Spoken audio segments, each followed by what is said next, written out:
It's really hard to explain why she's attractive to me, but she just is absolutely gorgeous. Every time I saw her, I'd just be like, you're so pretty, I can't get over how pretty you are.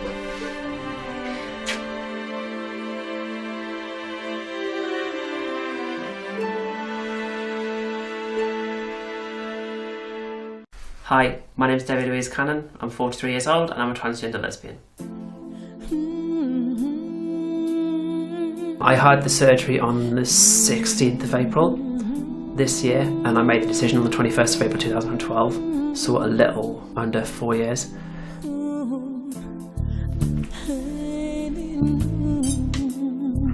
It's really weird going back and seeing how much I've changed. Like, you look at the most recent photo, which was then. That was a few days ago. I'll show you photos of me when I first took my wigs off. Look how different I look. It's crazy.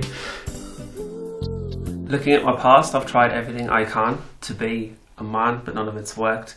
I joined the army, I got married, I had a child, but none of it, whilst some of it was great, none of it actually fulfilled me in a way that this does. There was always something in the back of my mind, some yearning, some need to be something different.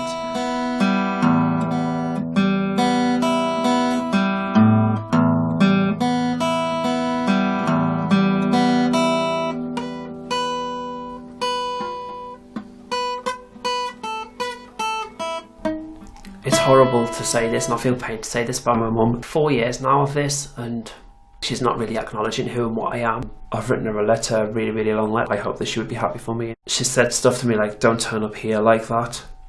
Like, she doesn't want me to go there and stuff, and I just...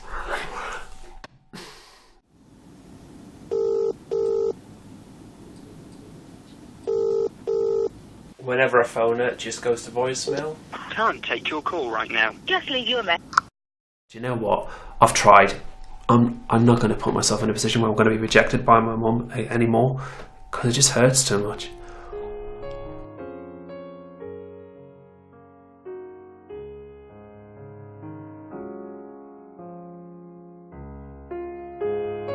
Ultimately, if your happiness means that your parents or family are going to reject you, as much as that hurts, that's their problem. It's not your problem. You have a duty to be true to yourself. Otherwise, you're going to live a life and be miserable. My daughter, I told her about my transition when she was 7.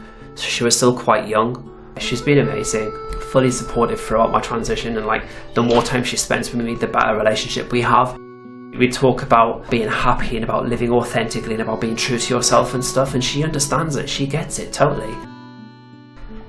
What more can any parent ask for? Just to be accepted, you know, in this situation anyway. And like, she asked me the day before, she goes, what are your favourite languages? And I said to her, well, I love Spanish and French and Italian, but also most of the world speak Mandarin and Chinese. So like, she wrote down the word transgender in each of the languages as well.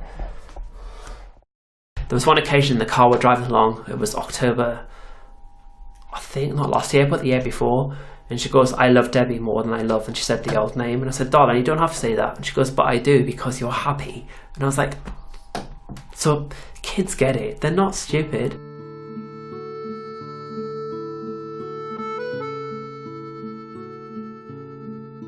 I've come so far to be everything that I want to be, you know. I've lost family over it. I don't see my daughter as much as I should. I'm not going to settle anymore in my life. Life is too short. You have to do what is right for you. And if that's selfish, then call me selfish. But, you know, I know now, you know, I hope that I stay with Lib forever. And if we do, then I'll be happy. Love mummy. You love alpha mummy. Debs is alpha mummy, and I'm omega mummy. This is Liv, she's my fiance, and I love her.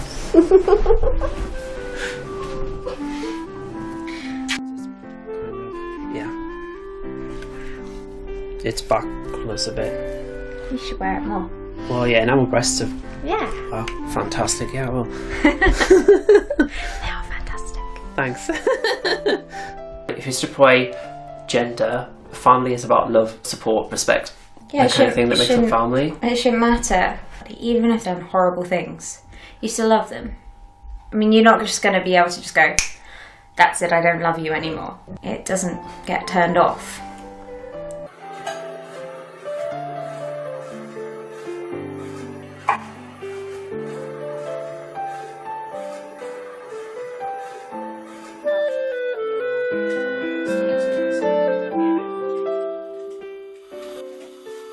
Smells nice though. I love fresh mint.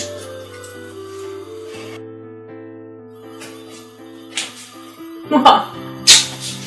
You I didn't do it. did. You're perfect. Yeah. You're perfect for me.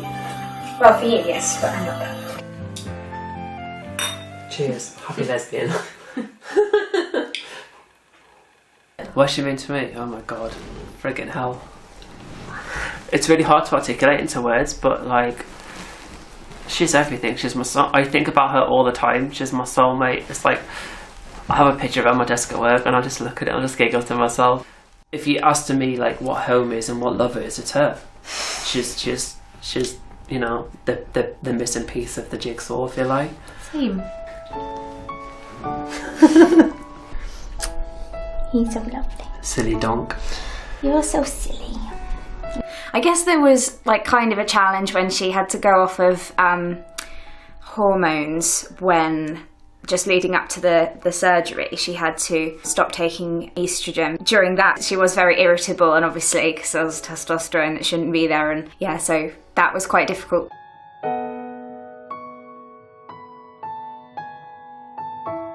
But I wasn't worried because I knew James was a brilliant doctor and he would help us through the procedure.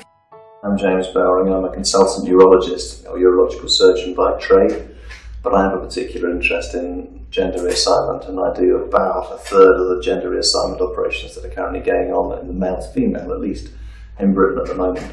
People had to get through at least a year, and it's usually longer, being seen by gender specialists. They have to have treatment with hormones, which has to be successful in terms of the patients actually find it satisfactory. They have to go out and live full time in the chosen gender. Probably the most difficult thing they have to do is the maintenance. They've got to dilate the vagina. I make a hole which goes on up through one of the most powerful muscles in the body. It's painful, it's difficult, but they've got to do it, because if they don't, the vagina shrinks down.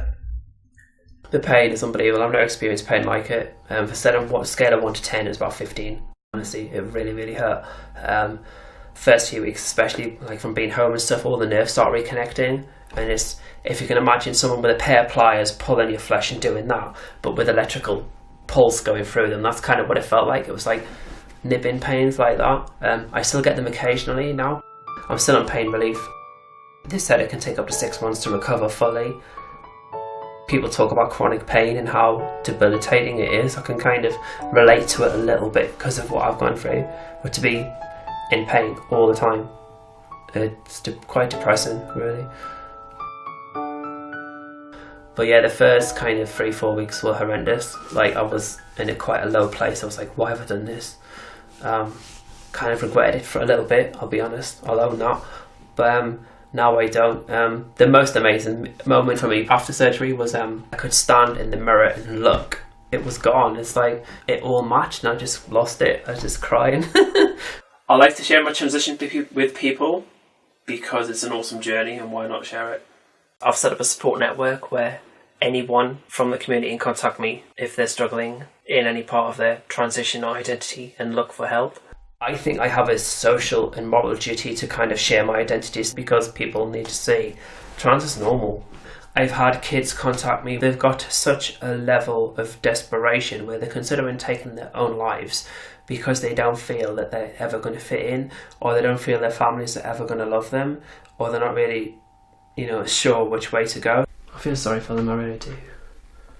But that's why I do what I do. I mean, if I can help one child have a better experience and to not go through all the anxiety issues and stuff, then it's worth doing it. I put this quote on Instagram because I feel it's one that resonates with me. When you're born in a world you don't fit in, it's because you were born to help create a new one.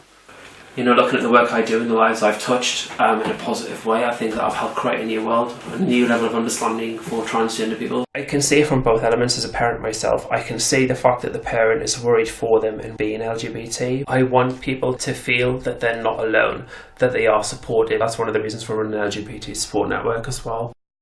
Hi Lindsay, how are you? Excellent. I'm just confirming that you're still okay to meet up in Flirt tomorrow to talk about the LGBT community and people who struggle with their identity and stuff. Is that still cool? Yep. Okay, see you tomorrow. Bye. You can try and accept a world that doesn't align with who you are internally, but ultimately you'll never be happy. 39 years I tried it. You preach it, don't you? Live your truth. Yeah, totally. Live your truth. Be yourself, no one else. Yeah. But that's the thing. If you're happy, then the people around you are happy, and then the people around you are happy. It's a ripple effect, isn't it? Exactly. Totally. Debbie is the ultimate ray of sunshine. I think there are very few people who are as genuinely positive about life as Debbie is. I worked with Debbie for about 4 years, and I think she has a real positive impact on people because of the way she is. She's very open about her transition to educate people, and obviously for some people they may never have met another person who's going through a transition, has made that decision to be themselves. If the more people you can educate, the more understanding there is in the world, and hopefully the world should become a bit more of a peaceful place. I think if you look at mainstream culture in Britain, like soap operas and stuff like that, there are trans characters in practically every major soap now. There's a trans woman, Boy Meets Girl, is like a soap that BBC in its second season now and stuff. You got Paris Lees, who's a campaigner, journalist, trans advocate, trans woman who's open. Kids have role models to look up to who are comfortable in themselves. People who are out there in their professions. Yeah. So it's not like role models. Yeah. You're my role model. Aww, thanks. Don't. Stop crying. Thank you.